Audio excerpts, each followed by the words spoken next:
Distant observations. The laboratory aboard the Zephyri research vessel Lumina hummed with efficiency. Nyla Valeron adjusted the scanner with delicate precision, her purple skin catching the blue-white illumination from the medical bay. As the foremost xenobiologist of the Zephyri Science Academy, she had examined countless species across the galaxy, but humans remained particularly fascinating puzzles. Subject displays increased neural activity, she dictated to her recorder, possibly indicating stress response or problem-solving behavior. Beyond the transparent observation wall, the human male, designation Marcus Chen, sat upright on the examination platform. Unlike previous specimens who had succumbed to fear or rage, this one maintained remarkable composure despite 3 weeks in captivity. "I can hear you, you know," Marcus called out, his voice slightly distorted through the translator. "And I have a name. It's not subject." Nyla paused her recording, surprised by his directness. Most specimens didn't address researchers so boldly. "Your designation has been noted in the records," she replied, approaching the barrier. "Your cognitive functions appear intact despite the trauma of your vessel's failure," Marcus sighed. "My ship didn't fail. It was damaged in an ion storm. There's a difference." Nyla made a note on her tablet. "Human pride, another fascinating variable. The distinction is irrelevant to our study. Maybe to you." His eyes, a deep brown, unlike the silver of her species, fixed directly on hers. "But to me, it's the difference between incompetence and bad luck. I'm an excellent pilot." Something in his gaze made Nyla uncomfortable. Not threatening, but seeing. As though he were studying her with equal intensity. "Your physical recovery rate exceeds our models," she said, changing the subject. "The lacerations on your forearm have already formed complete scar tissue. Our projections indicated this would take at least 2 additional days." Marcus glanced at his arm. "Always been a fast healer. My grandmother used to say I had Wolverine blood.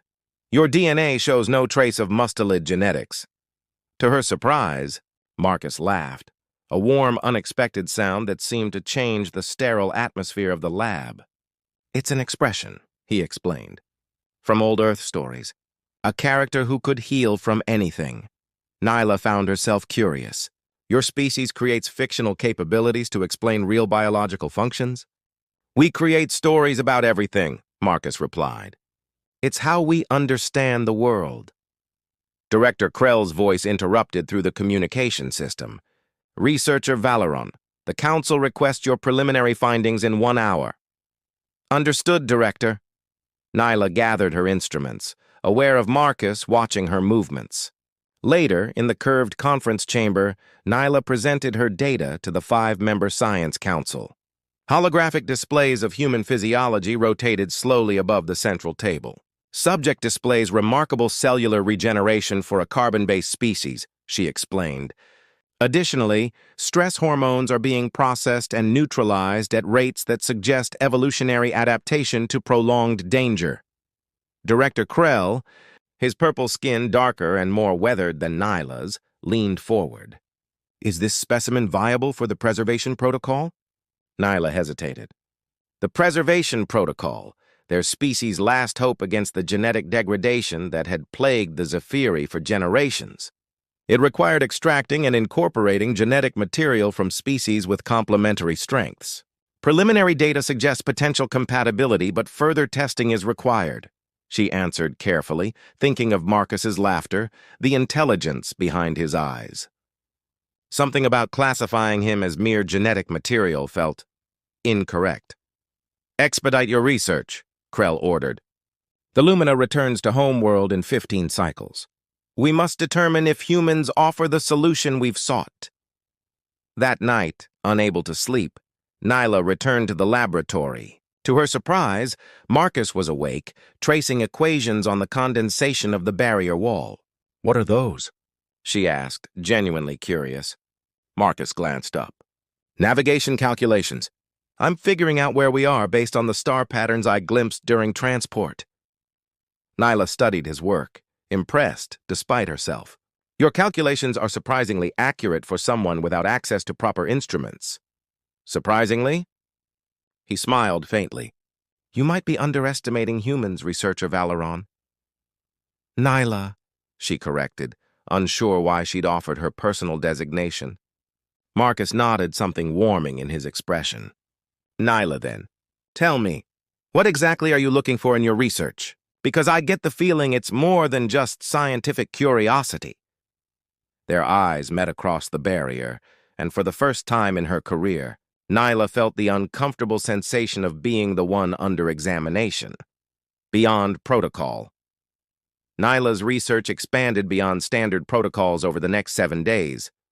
What began as routine cellular analysis evolved into something unprecedented: conversation. The transparent barrier between them remained, but another kind of wall was slowly dissolving. Your circulatory system shouldn't be this efficient, Nyla muttered, reviewing Marcus's latest scans while he performed the physical tests she'd assigned. Your heart shows micro-adaptations I've never documented in humans before. Marcus completed his 40th consecutive jump with barely elevated respiration. Maybe you haven't met enough humans, he suggested, wiping his brow. Or maybe I'm just special. The slight curve of his lips, what humans called a smile, had become a familiar sight that Nyla found herself anticipating. Special would be an understatement, she replied, tapping notes into her tablet. Your endurance exceeds our reference data by 23%. Flattery will get you everywhere, Marcus quipped, settling onto the edge of the examination platform. Though I'd prefer dinner and conversation to another round of tissue samples. Nyla glanced up, caught off guard by the familiar tone. This isn't flattery. It's scientific observation. Can't it be both? His eyes held that curious warmth that still confounded her analysis. You've been studying me for weeks. I'd like to know something about you for a change. Protocol dictated maintaining emotional distance from research subjects. Yet Nyla found herself asking, what would you like to know? This simple deviation cascaded into hours of exchange. Marcus described Earth's oceans and mountains, while Nyla explained the crystal forests of her homeworld. He spoke of human celebrations. She detailed Zephyri's scientific achievements. Their conversations expanded from biology to philosophy, culture, even humor, though his jokes often required multiple explanations. You've never seen stars from a planetary surface? Marcus asked one evening, genuinely shocked. Nyla shook her head. Zephyr atmosphere is too dense for direct stellar observation. We study them through orbital instruments. That's honestly tragic, he said softly. There's nothing like lying on warm grass, watching stars appear one by one as darkness falls. The longing in his voice stirred something unnamed within her. Is it really so different from viewing them through a viewport? Completely different. It's not just seeing them, it's feeling the night air, hearing insects and distant waves, knowing you're part of something vast but intimately connected to it. For the first time, Nyla felt the sterility of her laboratory as a loss rather than a virtue. Director Krell's unannounced arrival shattered this contemplative moment. Researcher Valeron, he said, silver eyes narrowing at the casual posture of both researcher and subject. The Council requires updates on extraction viability. Nyla straightened immediately. Testing continues, Director. I've documented several promising genetic sequences. Yet your reports lack specificity about preservation implementation. Krell's gaze shifted to Marcus, evaluating him coldly. The specimen appears healthy enough for deep tissue extraction. Marcus tensed visibly. Extraction sounds unpleasant. Care to elaborate? Krell ignored him entirely. Schedule the preliminary procedure for next cycle. We need core samples from major organs. Director, Nyla interjected, premature extraction could compromise valuable data. I recommend continued non-invasive study. Your recommendation is noted, Krell replied tersely. But the timeline stands. Prepare the specimen. After Krell departed, silence filled the laboratory. Nyla couldn't meet Marcus's questioning gaze. That didn't sound like standard research protocol, he finally said, voice carefully controlled. What exactly is this extraction? Nyla's hands trembled slightly as she organized her instruments. The Zephyri face extinction, she admitted quietly. Generations of space radiation have damaged our reproductive capabilities. The preservation protocol seeks compatible genetic material to stabilize our deteriorating DNA, and my special physiology makes me an ideal donor. His voice had gone flat. How much of me are they planning to extract exactly? The question hung between them, heavy with implications Nyla had been avoiding. The procedure is comprehensive. Terminal, you mean? His eyes hardened. You've been studying me to determine if I'm worth harvesting. That was the original directive, Neela confirmed, feeling strangely ashamed. But my research has evolved. I've discovered that human adaptability isn't merely physical, it's cognitive, emotional. Your species' greatest strength may be your capacity for connection, not your cellular structure. Forbidden connection. The maintenance tunnels beneath the laboratory deck were rarely traveled, their narrow passages designed for repair drones rather than organic life forms. Nyla led Marcus through the dimly lit corridors, her knowledge of the Lumina's architecture proving invaluable as they evaded the initial security response. "How exactly do you plan to get me off this ship?" Marcus whispered as they paused at a junction. "Even if we reach a transport pod, won't they track it?" Nyla's fingers worked quickly over a control panel, rerouting power from secondary systems. "Transport pods are indeed traceable.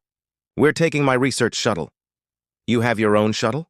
"Senior researchers are granted independent vessels for specimen collection," she explained, satisfaction evident as the panel blinked green. "Mine has been modified with additional shielding for volatile samples."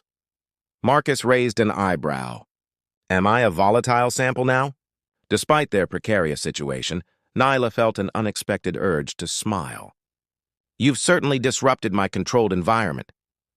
An alarm sounded in the distance, the first sign their absence had been discovered. Marcus tensed beside her, but Nyla calmly guided him toward a maintenance shaft. "The ventilation system connects directly to the private docking bay," she explained. "It's uncomfortable but unmonitored." "Uncomfortable is better than dissected." Marcus squeezed her hand briefly before releasing it to climb into the narrow passage. The momentary contact sent another of those peculiar sensations through Nyla's neural pathways. Not unpleasant, merely unprecedented. They navigated the claustrophobic shaft in silence, the only sound their controlled breathing and the distant wail of alarms. When they finally emerged into the small docking bay, Nyla's research vessel waited, sleek, compact, and most importantly, ready for immediate departure. "Authorization required," announced the vessel's security system as they approached. Nyla placed her palm on the scanner. "Researcher Valeron, Xenobiology Division. Specimen Transfer Protocol 9 Alpha." The entry hatch slid open. Marcus followed her inside, eyes widening at the interior, half laboratory, half cockpit, with specimen containment units lining one wall. "Should I be concerned about those?" he asked, gesturing toward the containment pods. "They're designed for microbial and botanical specimens," Nyla assured him, activating the navigation system. "Though Director Krell would certainly prefer you inside one." The vessel hummed to life as exterior lights flashed warning of unauthorized departure. Nyla's fingers moved with practiced efficiency across the controls. "Security override in progress," warned the ship's computer. "Not if we're already gone," Nyla countered, bypassing standard launch protocols. The shuttle lurched forward, skimming just above the bay floor before shooting through the magnetic containment field into open space. Marcus braced himself against the sudden acceleration, a strange expression crossing his features, something between fear and exhilaration. "You're really doing this," he said softly. "Throwing everything away." Nyla didn't look up from the navigation panel. "I'm preserving something more valuable than my position." "And that is?" Before she could formulate an answer, the shuttle rocked violently. A warning flashed across the display, pursuit vessels launching from the Lumina. "Hold tight," Nyla instructed, pushing the engines beyond safety parameters. "We need to reach the neutron cloud before they lock targeting systems." Marcus slid into the co-pilot seat, studying the controls with surprising comprehension. "Let me help. I wasn't joking about being a good pilot." After a moment's hesitation, Nyla transferred auxiliary control to his station. What followed astonished her. Marcus operated the unfamiliar system with intuitive ease, anticipating pursuit vectors and suggesting evasive maneuvers that hadn't occurred to her. Together, they guided the small vessel through increasingly erratic patterns, gradually increasing distance from their pursuers. When they finally entered the ionized particles of the neutron cloud, sensor disruption provided temporary cover. As the immediate danger passed, Neela found herself studying Marcus with renewed fascination. His quick adaptation to Zephyri technology defied explanation, another example of human versatility she hadn't fully appreciated. "Where are we headed?" he asked, finally breaking the contemplative silence. "The Viridia system," Nyla replied. "It's neutral territory populated by various species that maintain independence from galactic politics. We should find sanctuary there while planning our next move." Marcus nodded slowly. "Our next move," he repeated. "You've given up everything, your career, your people, for someone who was supposed to be a research subject." Nyla's gaze dropped to her hands, purple fingers still poised over the controls. "I've been analyzing why I made this choice. The results are inconclusive." A gentle touch on her arm drew her attention back to Marcus. The warmth of his fingers against her skin sent another of those curious pulses through her nervous system. "Sometimes the most important discoveries can't be quantified," he said softly. The small space of the cockpit suddenly seemed to contract further. Nyla became acutely aware of his proximity, the rhythm of his breathing, the subtle chemical signals her sensory organs detected, all indicating something beyond scientific interest. "I've never touched a human before today," she admitted. "Your physiology is surprisingly compatible with mine." Marcus's expression shifted subtly. "Is that your scientific assessment?" "It's my personal observation." The distinction felt significant. His fingers moved gently up her arm, each point of contact creating cascading responses through her neural network. "Any other observations you'd like to share, Researcher Valeron?" "Several," she whispered, leaning closer despite having no protocol for this interaction. "But I lack sufficient terminology." "Some things," Marcus murmured, his face now inches from hers, "are better communicated without words." The kiss that followed defied Nyla's comprehensive knowledge of xenobiology. Nothing in her research had prepared her for the complexity of sensation, the chemical responses triggering through her system, the way time itself seemed to alter its flow. When they finally separated, both slightly breathless, Nyla understood with perfect clarity why her people's approach to preservation was fundamentally flawed. Life couldn't be preserved in extracted samples or genetic sequences. It existed in moments of connection, in choices made despite logical consequence, in the space between two beings who recognized something essential in each other. "I believe," she said quietly, "I've just identified the true perfect specimen." Breaking chains. The journey to Viridia took 5 standard days, each hour deepening the connection between fugitive and researcher. The shuttle's confined quarters eliminated any possibility of distance, physical or emotional. They shared meals from the limited supplies, alternated sleep cycles, and exchanged knowledge of their respective worlds. "Your species evolved in water?" Marcus asked, genuinely fascinated as Nyla explained Zephyri biology during their 3rd day of flight. "Semi-aquatic environments," she clarified, enjoying his curiosity. "Our ancestors developed in tidal zones where adaptation required functionality both in water and on land. It shaped our respiratory and circulatory systems far more efficient than human equivalents. Yet you're fleeing with a supposedly inferior specimen." His tone was teasing, but the underlying question remained serious. Nyla considered her response carefully. Efficiency isn't the only measure of evolutionary success. Your species' adaptability, your capacity for rapid physical and psychological adjustment to new circumstances, far exceeds our specialized development. As she spoke, her fingers traced the contours of his hand where it rested between them, the subtle variations of his skin, the network of veins visible beneath the surface, all familiar from her research, yet entirely different when experienced through touch rather than observation. "Is that why you risked everything?" Marcus's voice had softened. Scientific appreciation of human adaptability? Initially, perhaps, Nyla acknowledged. But science doesn't explain this. She leaned forward, initiating their contact for the first time. The kiss was different from their first. Less urgent, more exploratory. Marcus responded with gentle restraint that gradually yielded to something deeper. His hands slid over the smooth texture of her purple skin, discovering sensitive areas her research documents never mentioned. "Your dermal response is fascinating," he murmured against her neck, causing involuntary ripples of color to flow beneath her skin where his breath touched. Nyla laughed softly. "Are you analyzing me, human?" "Absolutely," he confirmed with a smile she'd come to anticipate. "Turnabout seems fair." What followed transcended both scientific inquiry and physical pleasure. Their union, biologically improbable yet somehow perfect, taught Nyla more about connection than years of research ever had. Different anatomies found complementary purpose. Alien biochemistry achieved unexpected harmony. Afterward, drifting in the weightless peace of their shared experience, Nyla understood why her people's preservation approach had always been fundamentally flawed. Life couldn't be preserved through extraction. It had to be shared. The proximity alert shattered their sanctuary on the 5th day. A HFY patrol vessel had detected their signature despite the neutron cloud's interference. New Horizons.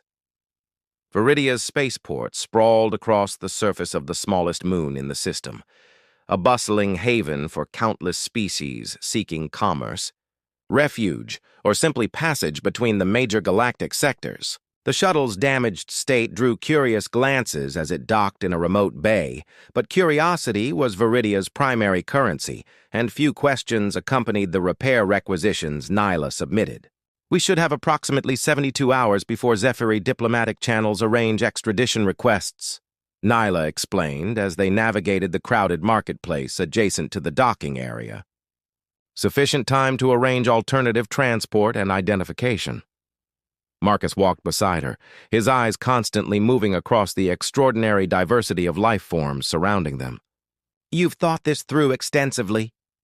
"Scientific training emphasizes thorough contingency planning," she replied with a slight smile. "Though I admit, defecting with a research subject wasn't covered in standard protocols." "I prefer eloping with a colleague," Marcus suggested, his hand finding hers amidst the crowd.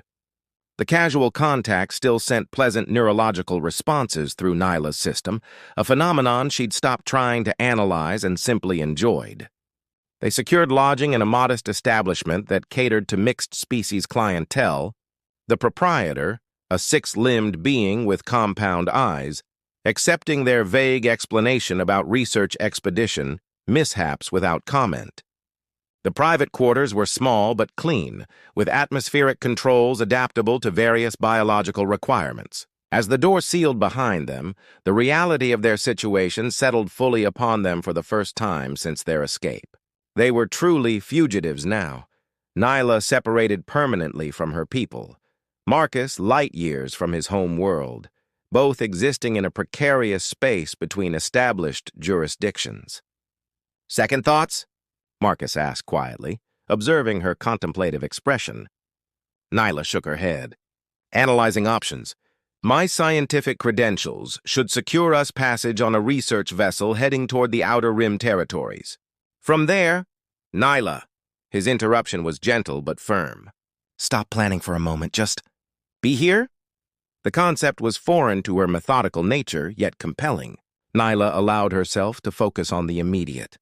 The subtle hum of the environmental systems, the distant sounds of commerce beyond their walls, the warmth of Marcus's presence as he moved closer. "Being here is pleasant," she admitted as his arms encircled her, "though inefficient for long-term survival planning." Marcus laughed softly. "Humans have a saying about journeys versus destinations that seems applicable." "Your species has an excessive number of sayings," she observed, though the criticism held no sting as she leaned into his embrace, many of them contradictory. "That's because we're constantly making new discoveries that change our understanding," he explained. his fingers tracing the patterns along her spine that he'd learned stimulated her pleasure responses, like how a dedicated researcher might discover unexpected benefits to spontaneity. Their intimate exploration had grown more sophisticated with practice. What began as biological curiosity had evolved into something approaching art, each having mapped the other's responses with increasing precision. Nyla's purple skin shifted through deeper shades as Marcus applied his knowledge, her own hands similarly occupied with demonstrated expertise. Later, as they lay entwined in the specialized sleeping platform, Nyla found herself contemplating the journey that had brought them to this moment. "The preservation protocol was fundamentally flawed," she said quietly. "Not because the goal was incorrect, but because the methodology ignored the essential nature of life itself." Marcus propped himself on one elbow, studying her thoughtfully. "How so?"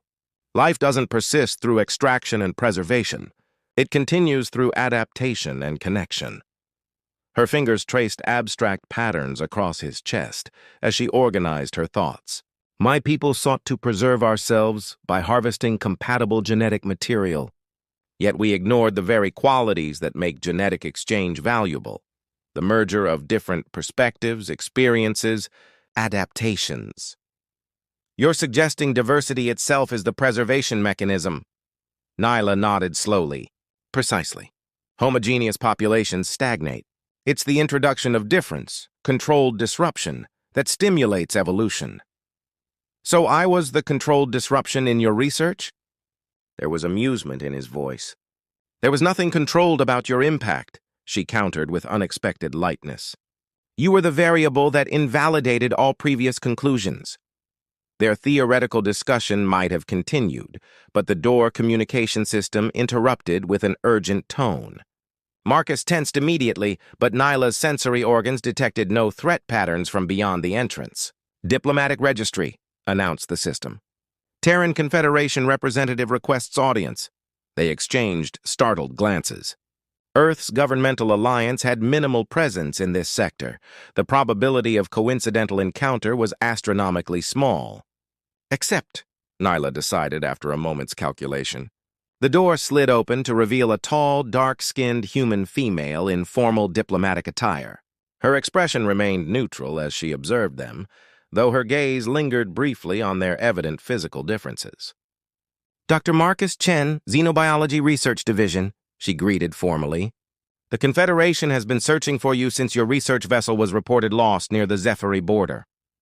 Marcus straightened, surprise evident. "How did you find us?" "Viridia's Port Authority flags unusual vessel configurations. A Zephyri research shuttle with modified life support parameters triggered diplomatic alerts." Her attention shifted to Nyla. "Though your presence was unexpected, Researcher Valoran." Nyla stepped forward protectively. "My presence is directly related to Dr. Chen's survival. The Zephyri preservation protocol would have terminated him for genetic harvesting."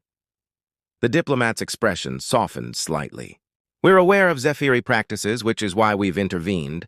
The Confederation maintains a research outpost in the Arcturus system specifically focused on cross-species genetic compatibility and mutual preservation methodologies." "You're offering sanctuary," Marcus realized. "More precisely, research positions," the diplomat corrected.